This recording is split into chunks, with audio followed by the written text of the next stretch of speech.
everybody. Thanks for having me today. I'm really excited to be here and talk to you a little bit about what I do.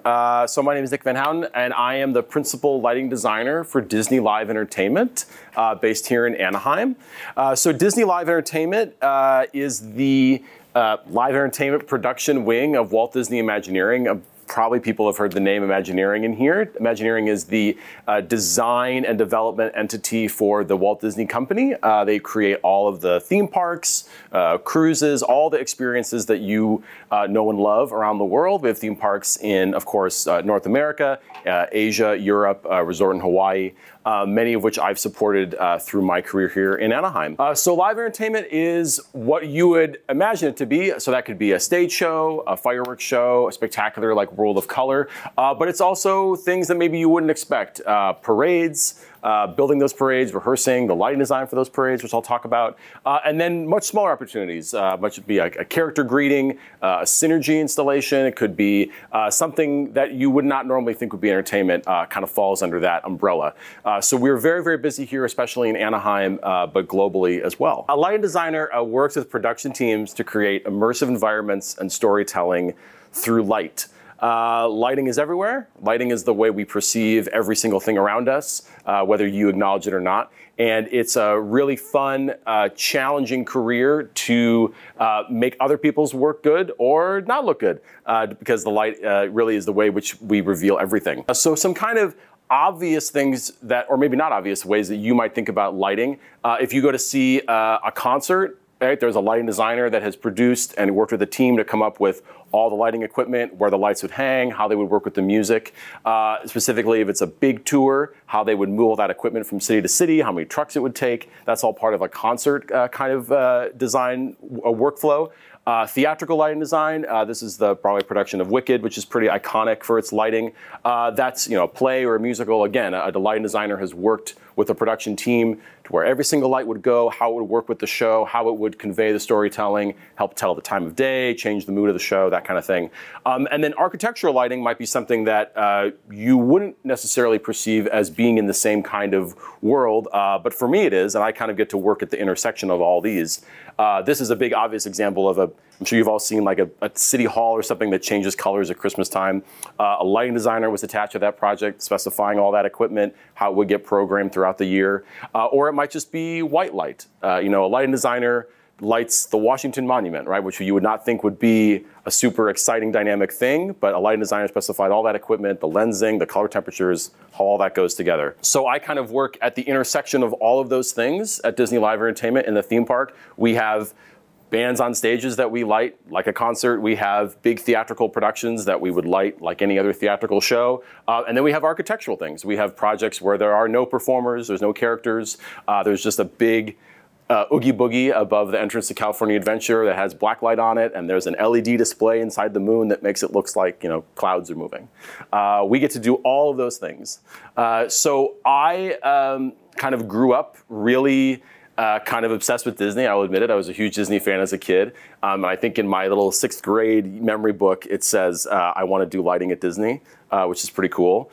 So I grew up kind of getting really obsessed with theater and a theater camp when I was really young. And I was fortunate to get some opportunities at a community theater where I grew up in Glendale, and worked at that theater all through middle school and high school. And then I went to Cal State Fullerton for my degree. I have a BA in theatrical design and production, specifically in lighting, and was afforded a lot of great opportunity there.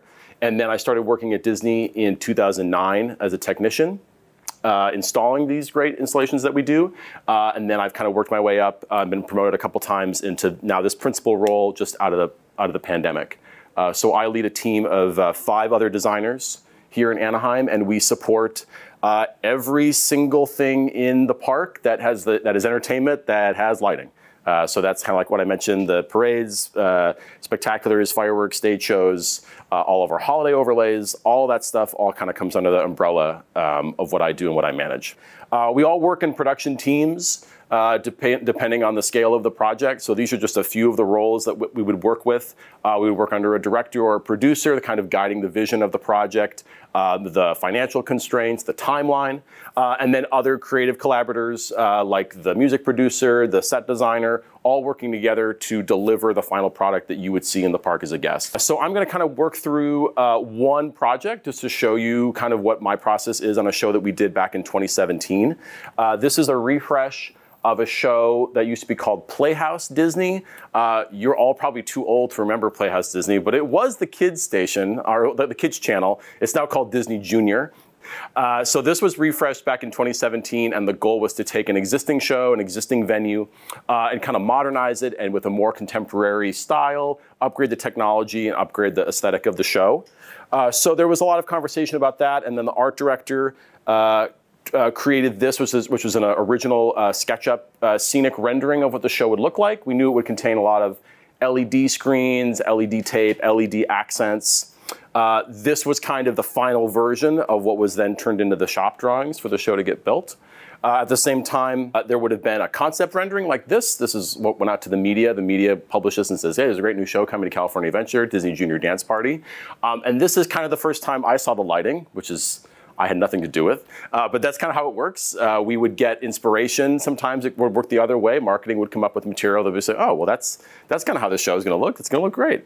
But we haven't done any of this yet. So then we would everybody would split apart and begin working on their individual crafts where the scenery would get built by a local company. The current show was being removed. And then my process was kind of also churning.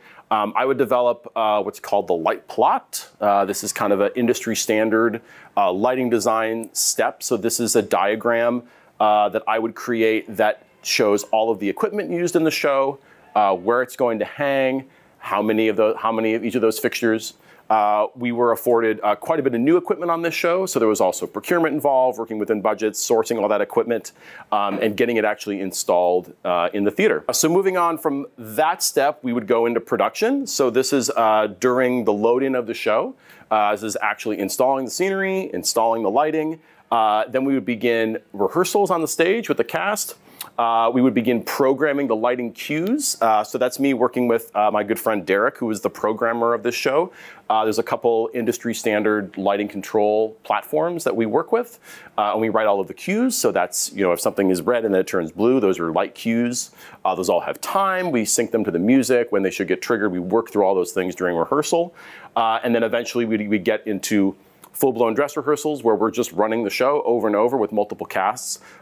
One of the aspects of working in a theme park and doing live entertainment in a theme park is that a typical Broadway show would do 8 performances a week. We would do 6 or 8 performances in one day of a show.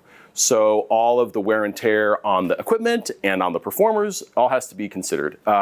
As you probably know, Disneyland is open 365, 7 days a week, 12, 16 hours a day. So the operation of these shows is a whole other part of my job, which I'll talk about in a minute. So that's kind of part of the rehearsal process, is getting all of the cast trained and all the crew trained to then operate the show as routinely as it would get operated. So here it is, finished. This is our picture of the show. This isn't actually on opening day, but this is what the show looks like now, all completed. The show is still running to this day, and this is a fun little picture of all of us on the opening day, the cast. I'm right there. That's kind of a medium-sized project. We'd also do much bigger projects like a fireworks show or a new World of Color. That would be a much longer production process. But this was about 4 to 5 months that the show was down, and we remounted and opened the new show. So I mentioned about some of the challenges of working in a theme park. The park hours are definitely the hardest part. If you want to work in a theme park, I hope you like coffee and you like staying up all night. I was at work until about 2 o'clock last night because of the way that the park hours impact the way we can do work. So if the park is open until midnight, that usually means we can't actually begin working in the park until 1 or 1:30 in the morning. I remember as a kid thinking there's that magical time between when you go to sleep and when you wake up. That doesn't exist anymore. I'm used to working pretty much every hour of the day. So Disneyland especially, typical operating hours are 8 a.m. to midnight. California Adventure is a little bit less. So that means that anything that's not in an enclosed theater, it's open air, we can only do work in when the park is closed. So that limits the start time to be in the middle of the night and also limits our hours. So if we're not able to work until 1 in the morning, start work until 1 in the morning, that usually means we have to wrap up by 5 or 6. So that time goes pretty quickly, and that often causes our processes to take a little bit longer because we can't just sit down and work for 8 or 10 or 12 hours straight. We have to break it up. So that's kind of the third shift schedule where everybody's just kind of used to coming in and working in the middle of the night. But business still happens during the day, so I still wake up to plenty of emails that I have to answer. So depending on the time of year, it can be pretty demanding based on just the amount of time that I need to put in on a daily basis, especially if I'm in the field opening a show. And then, as I mentioned, the daily operation is just kind of par for the course. We open a show. We don't typically have a closing date. It has to run forever, and it has to look the same 2 days later as it did the day that it opened. So a lot of what I am responsible for is sustaining and maintaining the look of the show and the equipment that's used on the show. Technology, of course, is ever changing, and equipment that was available when we opened the show might not be available a year later. So a lot of what I do is get brand new equipment that makes a show look exactly like it did with the old equipment. So that's always a fun challenge. And then just keeping the thing running and making sure everything looks the same every day is also a big component of what I do. Then just another project that I did more recently was our brand new fireworks show, Wondrous Journeys. So this opened in January of this year. It's part of the D100 celebration, which is our promotion right now for the 100th anniversary of the Disney company. I was the lighting designer for this project, and this again had its own challenge that it opened at the end of January. So we were on all those great overnights all through December, all through the holidays and into January, working Sunday through Thursday night and sleeping during the day as best we could. And this project opened, and it had 3 different applications. It opened here at the castle, and then down at Small World, and over where we have the Fantasmic show. So we actually had 3 different versions of the show that were in production all at the same time and then all open together. But going back, I guess, a little bit to what my day-to-day job is that we would have a lot of, we would have kind of constantly incoming new projects. And I would be responsible for assigning a designer to that project, working with the production team to define the budget and the scope of the project, the timeline, and what the bounds of what the production is going to be. And then following on, if I'm not the designer, working with my team, making sure that they're supported throughout that process and that they have everything that they need to continue. Well, I talked a lot faster than I planned to, so that's my last slide already, but I'd be happy to take some questions. If anybody has any questions? Yes. What time do I go to bed? It depends on the day. Last night I got to bed around 2:30, but I try to work a regular shift. Being the leader of the group has its own challenges during the day, so I try to go to bed at a normal time. But we're opening grad night this Friday. For if you're a high school senior, you go to the park after hours and have grad night. So we're opening that on Friday of this week. So we are in production for that currently overnight this week.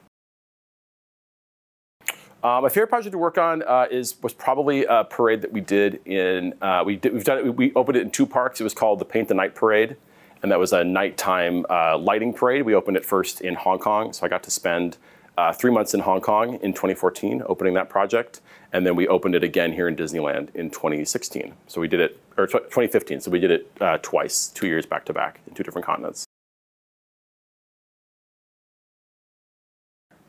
Well, I have been I kind of lean towards the technology side. So I've always been really into lighting and lighting technology specifically, which Disney is kind of always at the forefront of.